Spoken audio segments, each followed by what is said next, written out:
ಕಥೆಯನ್ನ ನಾನು ಹೇಳಲೇಬೇಕು, ನೀವು ಕೇಳಲೇಬೇಕು. ಕೊತ್ವಾಲ್ ರಾಮಚಂದ್ರನ ತಾಯಿ ತನ್ನ ಮಗ ರಾಮಚಂದ್ರನಾಗಿರ್ಬೇಕು ಅಂತ ಆಸೆ ಪಟ್ಲು. ಜಯರಾಜನ ತಾಯಿ ತನ್ನ ಮಗ ರಾಜನಾಗಿ ರಾರಾಜಿಸ್ಬೇಕು ಅಂತ ಆಸೆ ಪಟ್ಲು. ಆದ್ರೆ ಆ ತಾಯಂದ್ರು ಕಂಡ ಯಾವ ಕನಸು ನನ್ಸಾಗ್ಲೇ ಇಲ್ಲ. ಸೋಮನನ್ನ ಎನ್ಕೌಂಟರ್ ಮಾಡಿದಂತಹ ಬಿ ಅಶೋಕ್ ಕುಮಾರ್ ಅವ್ರ ಮುಂದೆ ಕರ್ಕೊಂಡು ಹೋಗಿ ನನ್ನ ನಿಲ್ಲಿಸ್ತಾರೆ. ನಾನು ಈ ಸಿನಿಮಾ ಕೆಲಸ ಮಾಡ್ತಾ ಇರೋ ವಿಷಯ ನೀವು ಯಾರಿಗೂ ಹೇಳ್ಬಾರ್ದು ಅಂತಂದ್ರು. ಯಾವ ನಿಟ್ಟಿನಲ್ಲಿ ಸೋಮ ಒಂದು ರೂಪವನ್ನ ತಾಳ್ದ ಅಂತಂದ್ರೆ, ಹಂಗ್ ಹೊಡೆದ್ರೆ ಅದು ಮೂಳೆ ಒಳಗಡೆ ಎಲ್ಲ ಬಾಕು ಹೋಗಿರುತ್ತೆ. ಸೋಮನ ಬಾಕುಗೆ ಗೆಜ್ಜೆಗಳು ಕಟ್ಟಿರ್ತಾನ್ರಿ. ಅವನೊಂಥರ ಬೇರೆ ತರದ ರೌಡಿ.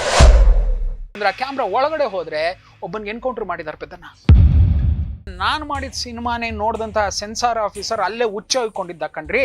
ನಾನೇನಾದ್ರು ಫುಲ್ ಸಿನಿಮಾ ಮಾಡ್ಬಿಟ್ಟು ತೋರಿಸ್ಬಿಟ್ಟಿದ್ರೆ ಪ್ರಾಯಶಃ ಅವ್ನು ಎದೇನೋ ಒಡೆದೋಗಿರೋದೇನೋ.